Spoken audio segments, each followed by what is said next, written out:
Well, welcome along. It's Saturday afternoon here on Premier Christian Radio. I'm Justin Briley, your host for the next hour and a half or so, with the programme that aims to get you thinking. Unbelievable. The programme for Christians and non-Christians. And I hope that today's programme is going to be of interest to you. I've been looking forward to it a great deal. Our first proper programme, in a way, of 2011. Last week, of course, we turned the show over to looking at the newly revamped website for Unbelievable. If you haven't checked it out already, do go there. Loads of brilliant resources now for 2011, premier.org.uk/unbelievable. We're also on Facebook and Twitter. You can get the links there too. But let me tell you what's coming up on today's special programme. You're unbelievable. It's my pleasure to be joined on the programme today by William Lane Craig. He is one of the foremost defenders of Christian faith in the world. He's an apologist, he's a philosopher, he has engaged in many debates with atheists and people of other worldviews all over the world. Recently he engaged in one of the most high-profile debates of his career when he shared a platform with Richard Dawkins. Many people said it wasn't going to happen, including Richard Dawkins, but it did. We'll find out from Bill why they came together and what they debated. They were among, if you like, two benches of atheists and theists. On the atheist bench in this discussion on whether the universe has a purpose was Matt Ridley, who's an atheist scientist, a former guest of this programme, Michael Shermer, and of course Richard Dawkins. On the theist bench were Christian apologist Doug Jevitt, Rabbi David Wolpe, and of course William Lane Craig. As I say, they were discussing the question, does the universe have a purpose? This took place in the context of a big Mexican event, and it took place before a large audience and indeed was broadcast on Mexican television. Well, Bill, that's the name those who know him well use, for William Lane Craig, is going to be telling us all about it in today's programme as we review that special debate with Richard Dawkins. Let me begin, Bill, by saying thank you for joining me on the programme today, Bill. For me, a personal honour because I listen to you regularly, I read your material, and I know many other people in the area of Christian apologetics for whom you are one of the leading lights. Tell us a little bit about how this whole event sort of took place, and why were you actually invited to, I think it's a sort of, effectively a Mexican version of the TED talks in America, isn't it? That's exactly right. They're attempting to imitate in Mexico the sort of TED conferences in the United States that feature prominent sociologists, scientists, economists, and so forth. And last year they had a debate at this conference in Puebla, which is the fourth largest city of Mexico, on the existence of God. And so that was tremendously successful and drew a lot of interest, so they wanted to have a debate again this year. And my participation in it owes itself to Michael Shermer. Michael Shermer was in the debate last year, and so the organizers asked him who could represent the theist side in a debate. And he said, well, why don't you get William Lane Craig? And so that was how they contacted me to participate in the debate. It sounds like the chief organizer, Professor Andres Roma, is quite a character. He was the one who came up with the idea of putting a full-size boxing ring on the stage that each speaker would deliver their piece from. He's a very colorful fellow, although he's called Professor Roma, and he has a doctoral degree, I believe, from University of California, Berkeley. He's, in fact, a real promoter and wheeler dealer in Mexico, quite the entrepreneur. He's got his finger in 100 pies and has organized these conferences, which he then serves as the host of. Really a dynamic fellow. And it was his idea as the venue for these debates to go out and actually buy a regulation boxing ring, which he then set up on the stage, and in which he then placed a podium from which we each spoke. So each one of us had to literally climb over the ropes to get into the ring before we gave our speech. And prior to the debate, they had the theme from the movie Rocky playing loudly in the hall so that everyone's anticipation would be built up for this event. It was really the work of a promoter. I was half expecting to hear a bell ring at the end of your time. But, That's right. Yeah, that was the only thing you didn't do. I mean, coming back to the actual organisation of this, at the time you accepted, I don't think you were at all aware that Richard Dawkins would be involved, were you? No, in fact, I was told that he would not be involved. Professor Romer had said that they had wanted to get Richard Dawkins to be in on the debate, but that he couldn't come to the conference. And so it was going to be Matthew Ridley, who is a popularizer of science and an author, and then Michael Shermer, the editor of Skeptic magazine, and then Michio Kaku, the theoretical physicist and television personality, which I thought was a very substantial panel of opponents. And then for our side, it was going to be I and then my colleague from Talbot, Douglas Guyvet, a philosopher, and then a young rabbi whom they had selected from Los Angeles named David Wolpe. So that was the panels, or those were the panels as I was given them. But what happened then? Why suddenly, when you arrived in Mexico, did it transpire that Richard Dawkins was there? Well, the Wednesday night prior to the conference, just the night before, there was a reception, a cocktail party at Professor Romer's beautiful home in Mexico City. And while we were standing about chatting, he remarked to me in a sort of offhand way, oh, by the way, Michio Kaku didn't want to participate in the debate. He doesn't have any strong views on this subject, and so we got Richard Dawkins instead. And you could have knocked me over with a feather. I just couldn't believe my ears that Dawkins and I would actually have a chance to be on the same panel, because for some time now he has just resolutely determined that he would not debate me, that he would not participate in an event with me. And now all of a sudden here I found myself on the panel with him, and as you can imagine, my mind then just began racing about how would I alter my speech to make it suitable for a confrontation with Dawkins. What would I need to say? How would my strategy be different? Just many things going through my mind at that point. Well, I mean, it's something that we've actually spoken of a couple of times on this show, the fact that up till now you hadn't had a meeting, as it were. And in fact, I was at the Intelligence Squared debate about a year and a half ago, when the question was put, actually, funnily enough, by a listener to this programme from the floor to Dawkins, will you debate William Lane Craig? And he gave his standard answer, I only debate archbishops or heads of states, or whatever his particular distinction is of what is a worthy debater. And besides, I'm busy. Yes, absolutely. But can we assume that he wasn't aware that you were involved up until the point he kind of threw his hat into the ring?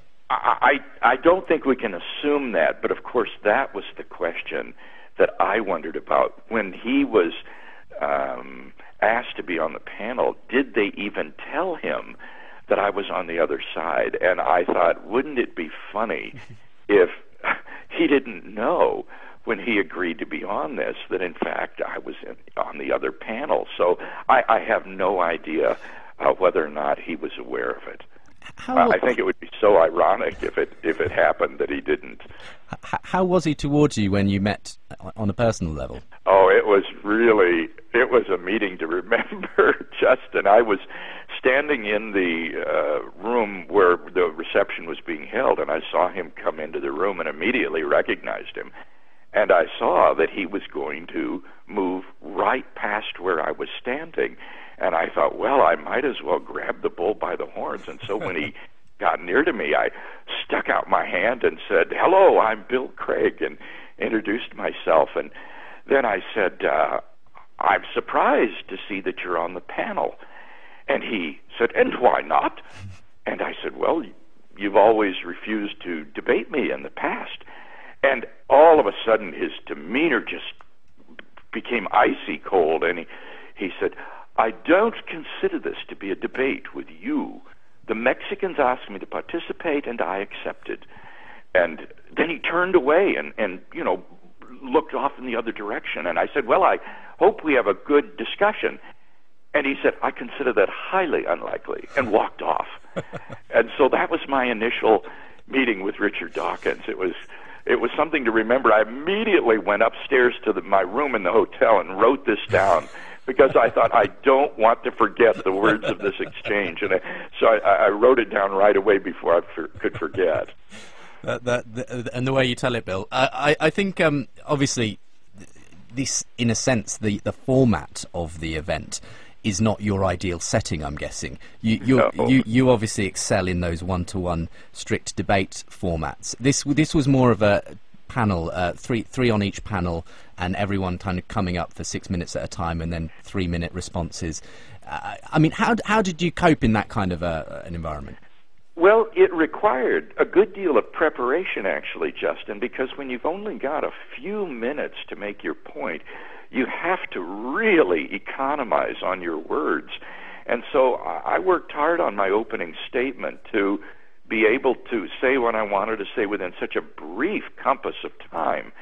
And I think that paid off. I think that our side did very well in a kind of tag team approach where one person laid out the case, the next built on it, and then the third one summarized and drew the threads of the argument together to come to a conclusion. So I thought that our side, at least, worked effectively as a team, which is so important when you have such brief speeches to give.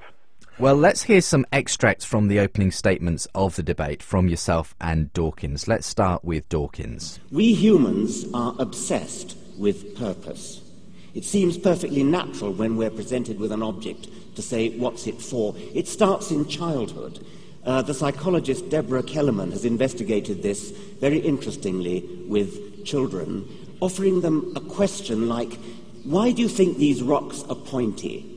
Is it because of some geological explanation, geological cause, or is it so that animals could scratch on them when they get itchy?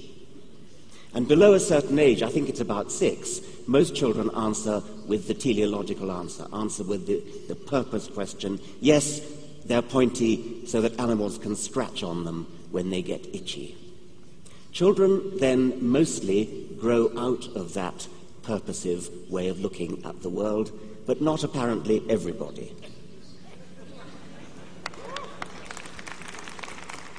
On atheism, there is no immortality beyond the grave. And what's the consequence of this? Well, as many atheist philosophers, from Nietzsche to Russell to Sartre, have recognized, it means that life itself is absurd. It means that life is without objective purpose. As Richard Dawkins has put it, there is at bottom no design, no purpose, no good, no evil, nothing but pitiless indifference. We are machines for propagating DNA. It is every living object's sole reason for being. Thus, if God does not exist, then life and the universe are without purpose. But if atheism fails to provide a purpose for life and the universe, what about biblical theism? According to the biblical worldview, God does exist and man's life does not end at the grave. The purpose of life is to be found in a personal relationship with a holy and loving God. As the Westminster Catechism asks, what is the chief end of man? To glorify God and to enjoy Him forever. Biblical theism thus provides the two conditions necessary for an objectively purposeful life: God and immortality. And because of this, we can live consistently and purposefully within the framework of such a worldview. And thus, biblical theism succeeds precisely where atheism breaks down. Now, I'd be the first to say that none of this proves that God exists. But in today's debate, we've been asked to discuss not whether God exists, but whether the universe has a purpose. And the answer to that question is, it all depends. If God does not exist, then the universe has no purpose. If God does exist, then the universe has a purpose.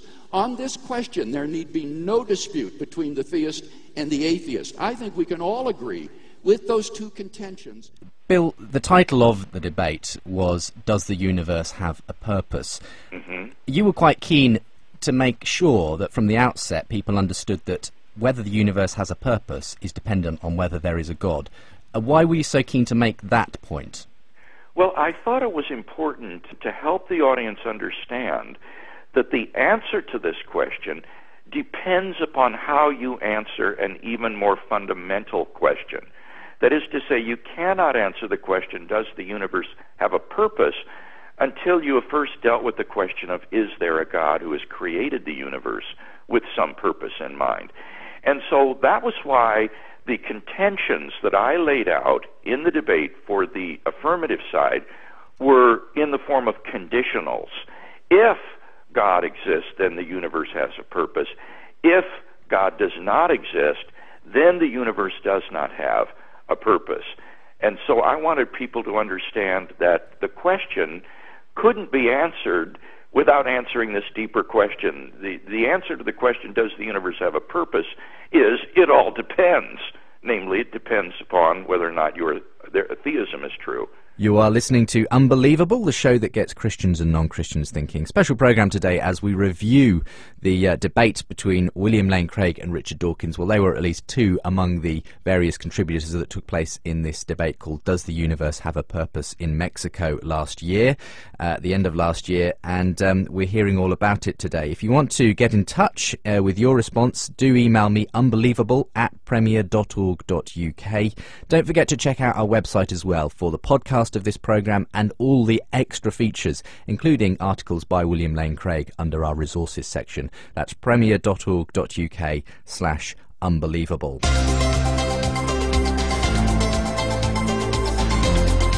Unbelievable with Justin Brierley. OK, Bill. Well, one of the debaters on the atheist side, as I've mentioned, was Matt Ridley, another atheist scientist. He took issue with you on the way you set out the debate. Let's hear what he had to say. I'm only hearing straw men. I'm hearing that there's wide agreement that God, if the universe is not to have a purpose, then it must mean that God doesn't exist. But I think the universe doesn't have a purpose, not because I think God doesn't exist, but because I look at the universe and conclude that the universe doesn't have a purpose. It's nothing to do with whether God exists or not. We can go on to discuss that as well, but it's not. It's simply wrong to say that we've agreed that the universe will have a purpose if God exists. And I've also heard it said that it's not possible to live a fulfilling life without a freedom-bestowing God. Well, I think that's a terrible mistake. There are lots of us who live extremely fulfilling lives with a wonderfully purposeful experience, in which we do our own purposes, but that doesn't mean the universe has a purpose, and it doesn't mean that there's a freedom-bestowing God. I mean, later on in the debate, Matt Ridley challenged you and said, actually, that contended that you hadn't agreed on that particular set of contentions. He said, on the contrary, it's perfectly possible to live in a godless universe purposefully. Was he kind of actually picking up your point properly there?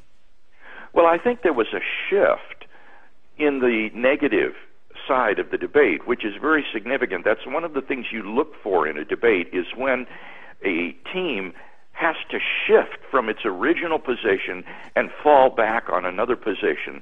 And that occurred in this debate. Initially, the negative team was defending a no answer to that question. No, the universe does not have a purpose. But midway through, they shifted to this position that, well, we can create a purpose for our lives. And I think in so saying, they failed to distinguish between the universe actually having a purpose and our having the subjective illusion of purpose.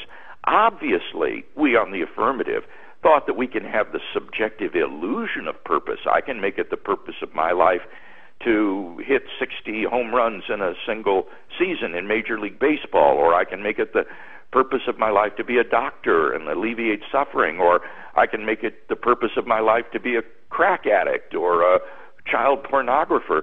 But none of these things is really the purpose of my life. These things are just invented subjective illusions of purpose, and that was really all that the atheist has to offer. OK, well, coming back to Dawkins, here he is again, offering his reason for why humans mistakenly attribute design and purpose to life, and how science has set us right. Humans love to see purpose everywhere, and it's one of the great achievements of science, I think especially Darwin, but other scientists as well, to show that the impulse that we have to see purpose in anything doesn't work. And he did it not with the easy things like mountains. I mean, essentially any fool could see that mountains don't have a purpose. He did it with living things. And living things on the face of it have purpose written all over them. We look at a bird's wing, an engineer looks at a bird's wing, an albatross wing, say, and sees that it's perfectly designed for the particular way of flying that albatrosses have. Swifts have a different way. You look at an eye, you look at a heart, you look at a kidney. Everything looks designed. The Reverend William Paley himself, who was one of the earliest, one of the most coherent, I should say, advocates of this point of view, elevated the living world as being the most important place where you can find evidence for, as he thought, a deity. Don't look at astronomy, he said, look at living things. But what Darwin did was to show that even the worst case, even the most difficult case, that's the living case, has a perfectly rational, simple explanation. You do not need to resort to the idea of a designer. That was an astonishing intellectual achievement. Something as complicated as an eye, something as complicated as a heart, even a brain. Who would have thought that by the laws of physics, unaided, unviolated, just filtered through this brilliant process of natural selection, evolution by natural selection, that the blind laws of physics could produce the illusion of design as complicated and as persuasive as we see in the living world. Coming back to the question of the existence of God, I mean, from the outset, Dawkins gave what is obviously his classic argument, essentially, that yes, we believe we see purpose, we believe we see design, but it is illusion, and in fact it's perfectly explainable without some kind of teleological explanation. It is just the law of evolution, if you like, working itself out, but without any ultimate meaning, without any ultimate purpose or sort of destination in mind. I mean, you've obviously come across that 1,000 times before. Do you feel Dawkins, because he is Richard Dawkins, somehow has managed to, if you like, make this argument appear to be more than perhaps it actually is? Well, I think that in the minds of a lot of untrained lay people, the argument appears to be persuasive. Dawkins spoke at the conference the day before the debate was held, and it was a hateful attack upon religious belief. It was insulting, it was vitriolic. I was really shocked. There was very little argument. It was mainly just insult and opprobrium. And yet, about 40% of the audience at this conference gave him a standing ovation for this talk. And it struck me that this man has had such tremendous influence, even in other countries, Spanish-speaking countries, whose language he doesn't even know, nevertheless have translations of his work, and he has followers that are avid fans of his in these other countries. So clearly his argument or his case is having a great impact culturally, I think, upon lay people. I mean, it's interesting. You say that there was obviously a warm reception for him amongst the audience. Did you get the sense that the conference as a whole then was quite biased in favour of a sort of naturalistic, materialistic kind of worldview in terms of... I think that was very clear from the speakers that were invited. They were overwhelmingly naturalistic, and I would say even scientistic. That is to say, they thought that science and science alone is the arbiter of truth, and that if something could not be answered scientifically, then as Dawkins put it in the debate, it's a silly question. So there was definitely an almost universal presupposition of naturalism and even scientism among the people that were speaking at the conference. Well, it's somewhat significant that so many on that atheist panel are scientists in that sense, and many of the people invited to speak were scientists. In fact, the person that Richard replaced, as you say, is a physicist by background.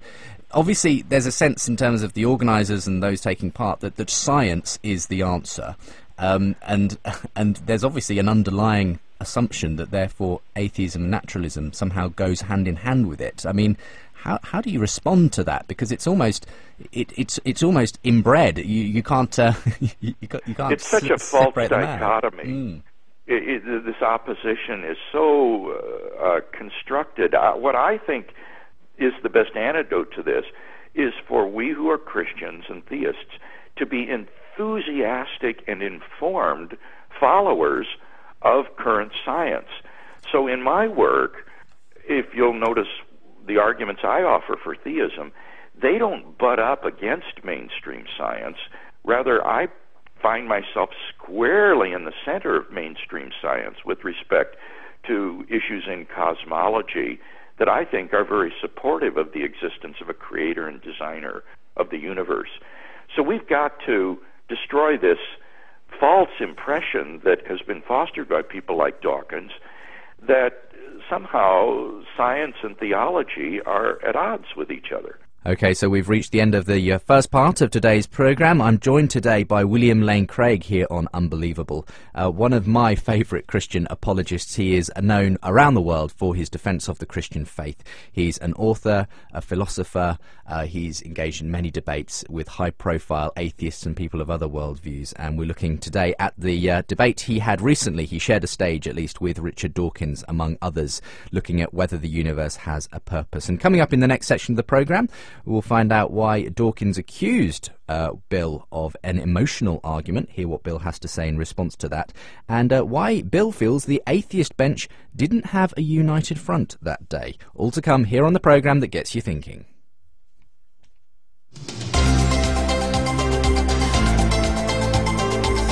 You're listening to Unbelievable on Premier Christian Radio.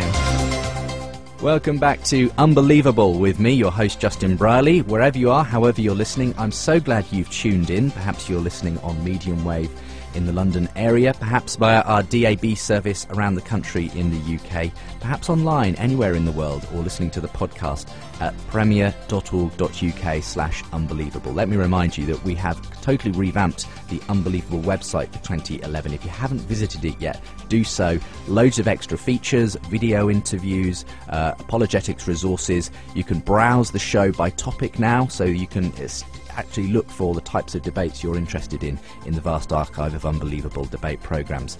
And of course there are a number of articles on there by my guest today, William Lane Craig, who is a noted philosopher, Christian theist and apologist, and well, he's done many debates around the world with various high-profile atheists and people of other worldviews. Today, though, we're looking at the recent debate he had in Mexico with none other than Richard Dawkins, the arch-atheist, and it was a bit of a surprise to Bill that he was going to be sharing that platform, as we heard in the first part. He wasn't originally scheduled to be on the bill, Richard Dawkins, that is.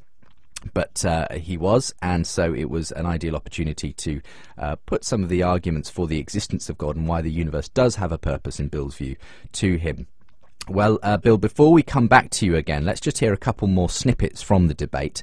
Firstly, this is Dawkins making an interesting claim about what kinds of questions we're allowed to ask, and then we'll hear your response in return. My colleague Peter Atkins, whose works I recommend to you, I think that it's high time that a scientist won the Nobel Prize for Literature, and Peter Atkins would be my nominee for that. He was once invited to give a lecture in Windsor Castle, which, as you know, is one of the homes of the British monarch. And at the end of his lecture, Prince Philip said, "You scientists are awfully good at answering the how questions, but what about the why question?" And Peter Atkins said, "Sir, the why question is just a silly question." I think the most reprehensible position represented in tonight's debate is Richard Dawkins' claim that why questions are just silly. These are the deepest existential questions that human beings can ask, and refuse to ask such why questions is to reduce human beings to mere animals, which is, of course, exactly what Professor Dawkins believes. We're just animated chunks of matter in motion. Love, questions of meaning, and so forth, they're all ultimately just spin-offs of the blind bioevolutionary process. But if God exists, then clearly these are meaningful questions. These are vital questions for the nature of human existence and destiny. The tragedy would be that if God does exist and you miss his purpose for your life because you think these are silly questions and therefore don't need to think about them, would be the ultimate tragedy. You challenged Dawkins during the debate. You said that Dawkins had said, as you said just a moment ago, that why questions are just silly. What is Dawkins' ultimate problem with why questions? Why do you think his mindset is so firmly located in only the things that science can tell us have any worth in terms of knowing? It must be, again, the presupposition of this epistemology or theory of knowledge of scientism, that unless a question has a scientific answer, that is to say, an answer that is available through the deliverances of the natural sciences, the five senses, that then the question is meaningless and therefore silly to ask. What this is, Justin, I think, is a lingering hangover of the verificationism and positivism that dominated philosophy back in the 1930s and 40s. It has been universally given up among philosophers and theorists of knowledge. It's been recognized that this old verificationism is self-defeating and far too restrictive to be a plausible criterion of meaning. And yet among people like Dawkins and others who were educated, I think, in the positivist era, this sort of scientistic approach to knowledge still hangs on in their work and lingers, and as a result still has not been exorcised from popular culture. One of the things, I think it was David Wolpe, part of one of his presentations was talking about the fine-tuning of the universe, cosmological constants, etc., and using, if you like, science to show that it leaves a gaping question about why should these things be so? Why should the universe be so finely tuned and constrained as to produce conscious life? Because remember, the question is not do you have a purpose, but does the universe have a purpose? Not only because this universe is balanced on a knife edge, there are all the cosmological constants which, if you changed even by a fraction, would plunge us into darkness forever. Not only because the universe is so finely tuned and finely designed, but because all of you, all of us, have inside of us this remarkable mechanism that is able to comprehend the mechanisms of the universe. Dawkins later, in responding to that, said essentially, well, even if science doesn't give us the answer, it's ridiculous to turn to religion for those answers. Our colleagues on the other side have probably mostly given up on the living world. That was their happy hunting ground. That was the best place for them to operate, as Paley recognized. So they've been forced back now into places like the origin of the cosmos, the origin of the universe. And they like to point to the origin of the universe and say, well, science can't explain the Big Bang, or science can't explain where the laws of physics come from. Physicists are working on that. That's what scientists do. They don't lie down and pathetically say, oh, we don't understand it, so God did it. Scientists actually work on the problem. They set to work, they roll up their sleeves, and they work on the problem. One day, physics will answer those deep questions. And even if it doesn't, even if physics doesn't answer those questions, what on earth makes you think that religion can? Thank you very much. I mean, is that what you're doing, Bill, turning to religion in order to fill a gap that science just hasn't happened to explain for us? I don't think so, Justin, and I think that's an odd allegation to make. I look at this as a question of philosophy.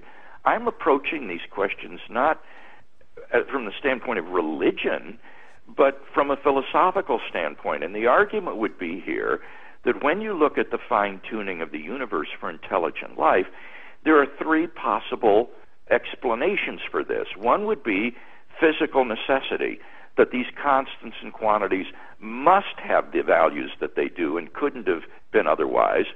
The second alternative would be, well, it's just an accident that they have the values they do. It's just pure chance that the universe is finely tuned for intelligent life.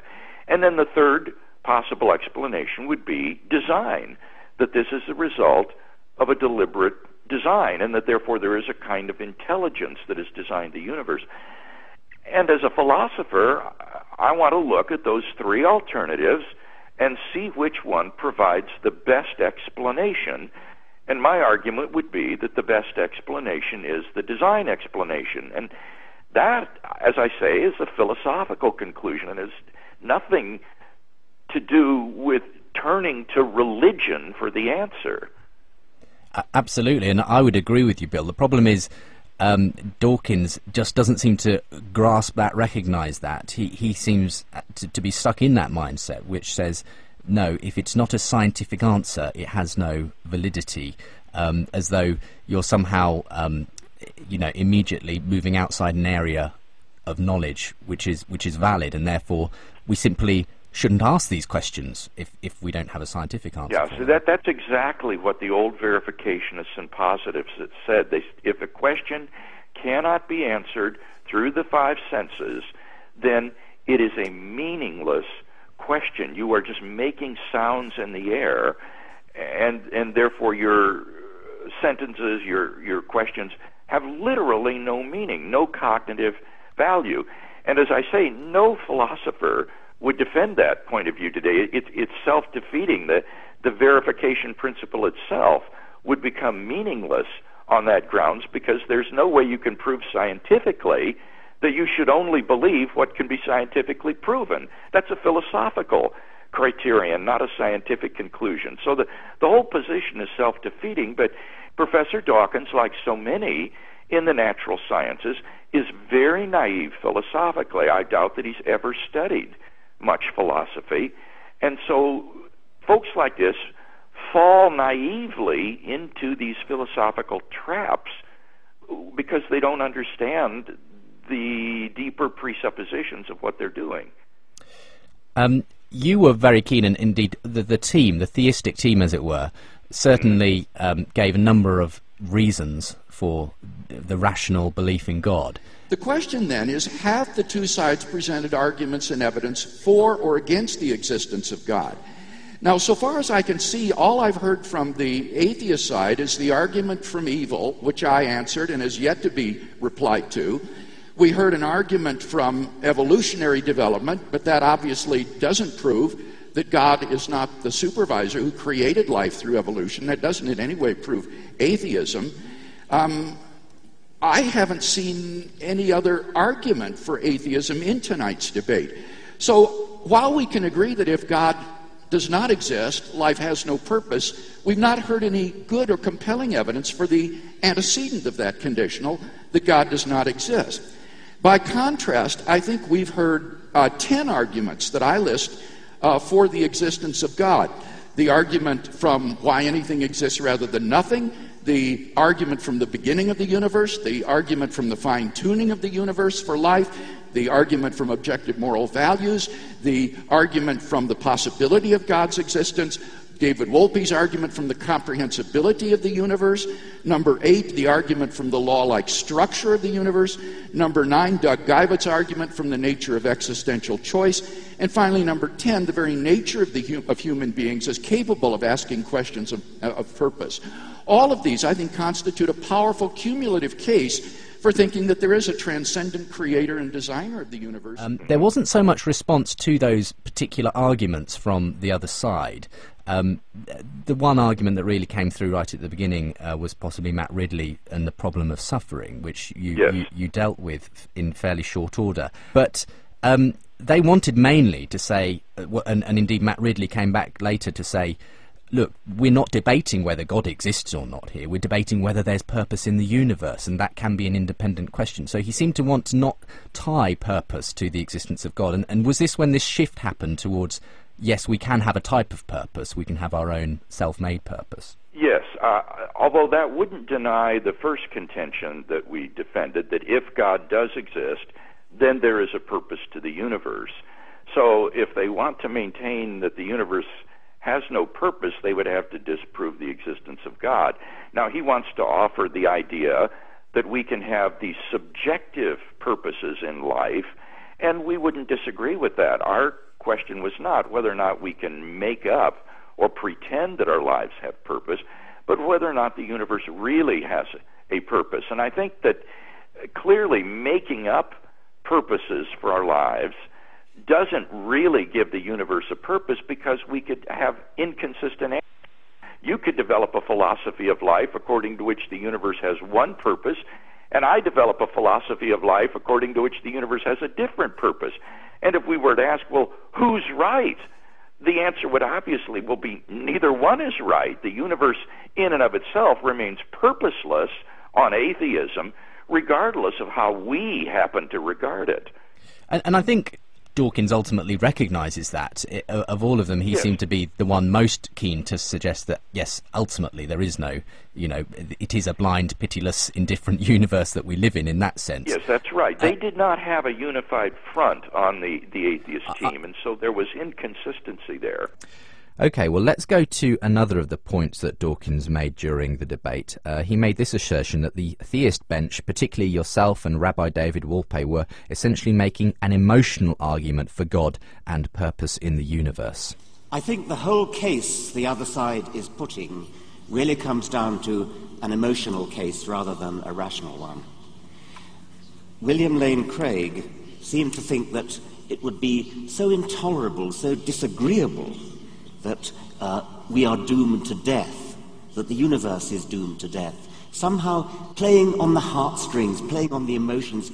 It's not nice to think that we're all going to die. It's not nice to think that the universe is going to die a heat death and that everything is going to come to an end. It's not nice to think that everything is meaningless.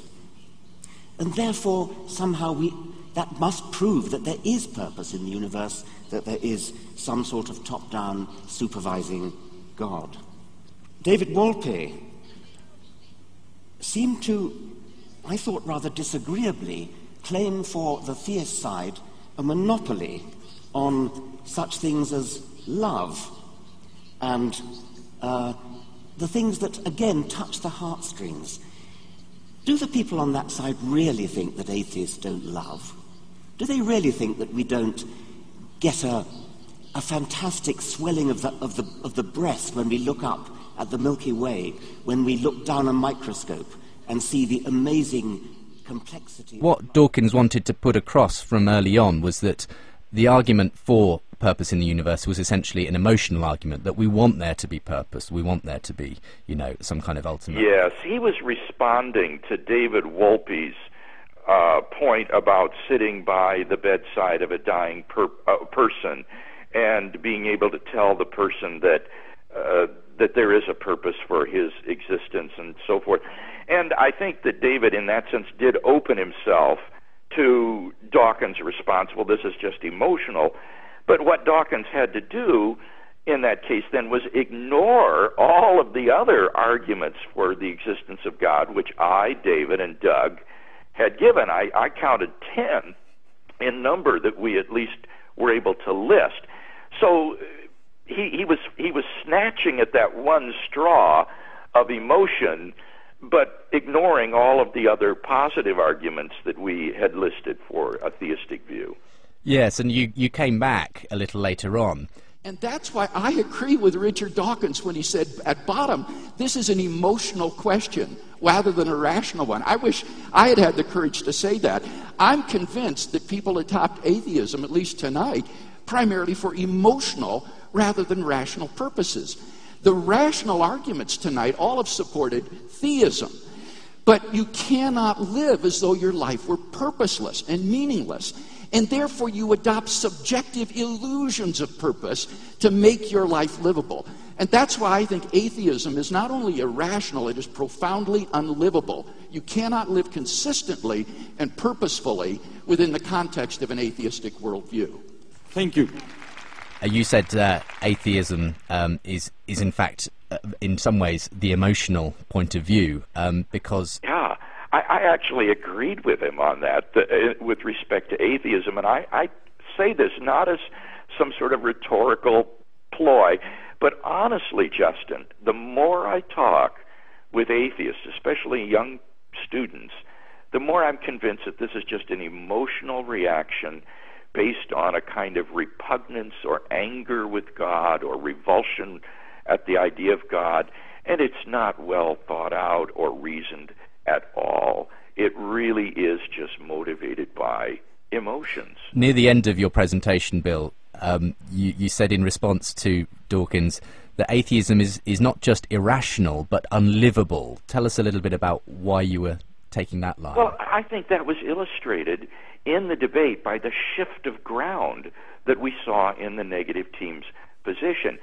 It is existentially unbearable to live one's life as though it were objectively meaningless, valueless, and purposeless. That leads to despair, as existentialist philosophers recognized. And therefore, it really is impossible, I think, to live consistently and happily within the framework of an atheistic worldview. So, in order to live happily, what you do is you invent a purpose for your life. You make up a set of values that you want to hold onto, and you invest your life with meaning of your own concoction. But in moments of honesty, at the end of the day, you have to admit that this is really all just in your head, that the universe and life don't really have any meaning, value, or purpose. On atheism, it's all just matter and motion, and it's all doomed to destruction in the heat death of the universe. And nothing you do or think or say will ultimately make any difference whatsoever. So I think that the naturalistic philosophy is really just existentially unlivable, and the negative team in this debate, I think, illustrated that fact by their shift to the affirmation of these subjective meanings. You're listening to a special edition of Unbelievable with my guest, William Lane Craig, joining me by phone from the United States of America, where he lives, where he teaches, where he is a philosopher, theologian, a defender of the Christian faith. He has written many books, and I'm going to be putting a link up, of course, to his website with this podcast of the programme. Do check it out, the Unbelievable webpage, where you can find the podcast at premier.org.uk/unbelievable. Going to be linking through to resources of Bill's. You can also find articles by Bill on the website itself as well. And do get in touch as well if you'd like to respond to anything you've heard today. If you want to phone, if you're in the UK and would like to leave me a voicemail message, that's 08456 52 52 52 and select option 8. If you'd like to email me, that's unbelievable@premier.org.uk. Don't forget as well, if you do visit my website, the new revamped Unbelievable website, the Facebook and Twitter links are there on the front page, and it's been a great joy to interact with many people via Facebook and Twitter. Do join in as well. Tell me what you thought of today's programme. premier.org.uk/unbelievable.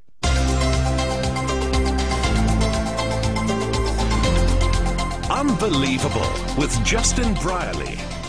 Okay, well, let's hear another couple of clips from the debate. This is Dawkins claiming that your side, Bill, were making out that atheists are essentially denied any purposeful experiences, and then we'll hear some of your responses to it.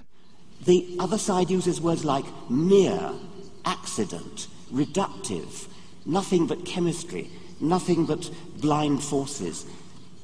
What our side is saying is that because of the amazing process of evolution by natural selection, we have brains that bring into the universe, maybe for the first time, that bring into the universe all these wonderful things like love and value and indeed purpose.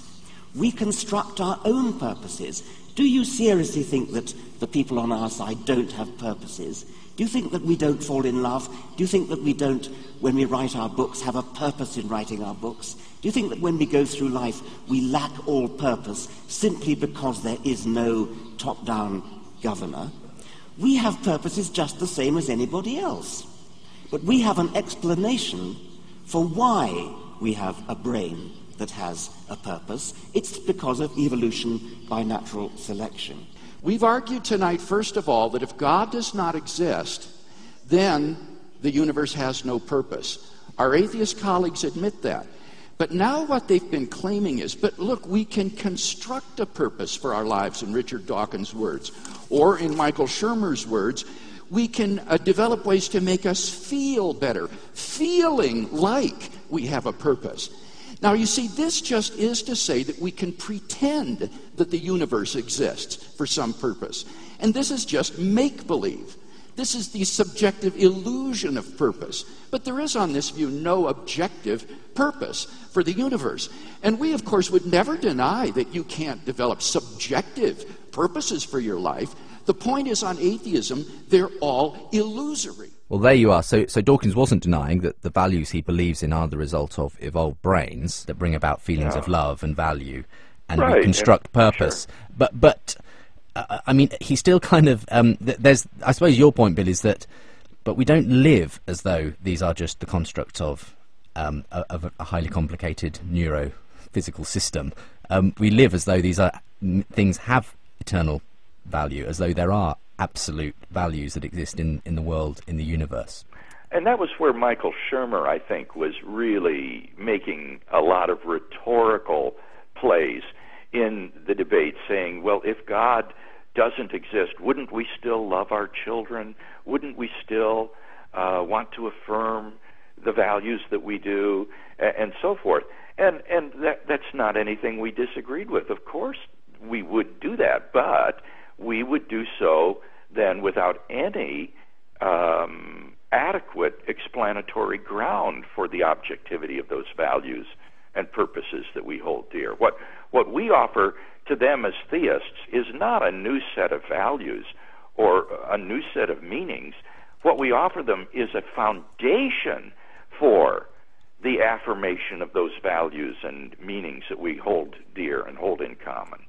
So, at the end of the debate, Bill, was there any kind of vote taken? Was there any way of indicating whether the audience had changed its mind on the question? No, there was no vote taken, and I think that's for the better, really, because we want each person to think about this himself. And really, the target audience here, at least for me, was not so much the couple of thousand people that were in the auditorium. It's the audience that will see this on Mexican television, in movie theaters, and especially then on the internet, on YouTube, where hundreds of thousands of people will be able to view this debate over the next few years.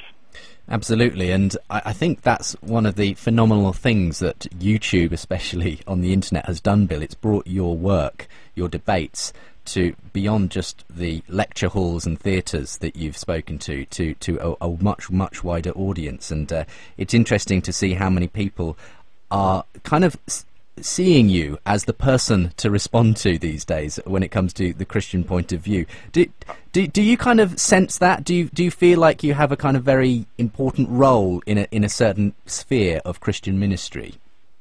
Well, I think it's growing. I still get the response from folks, why haven't we ever heard of you before? Or who's ever heard of William Lane Craig?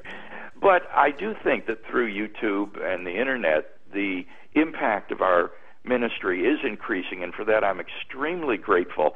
I find it ironic because I have never put a single video on YouTube in my life. All of these are pirated from someplace, and then people stick them up there, and they've attracted tremendous attention, for which I'm very, very grateful, but it's wholly of other people's doing rather than my own. Well, I'll actually be flagging up, funnily enough, one such video on the other side of a short break. A friend of Unbelievable, Peter Byram, has made a very interesting video mix of elements of the debate in Mexico, highlighting Dawkins' inconsistencies in some aspects of the debate. So tune in for that in just a moment's time, and we'll be getting Bill's final thoughts on the debate and what's coming up in the rest of 2011 for Bill.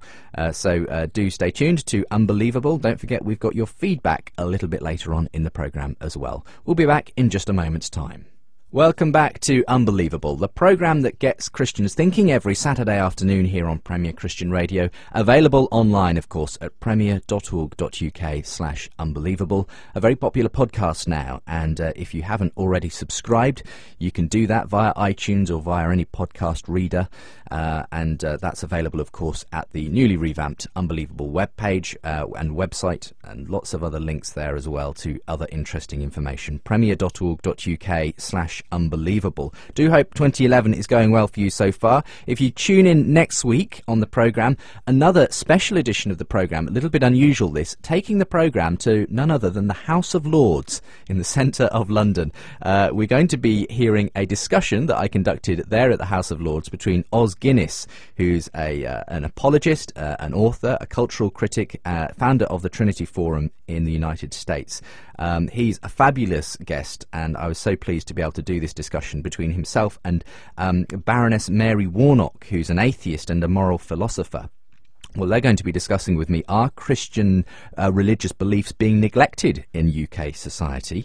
Baroness Mary Warnock recently wrote a book called Dishonest to God, claiming that religion should be separated from any claims to having a moral high ground in things like debates over abortion and end-of-life issues. Well, they discuss those issues and more besides on next week's programme. Hope you can join me for that, 2:30 p.m. as usual here on Premier Christian Radio.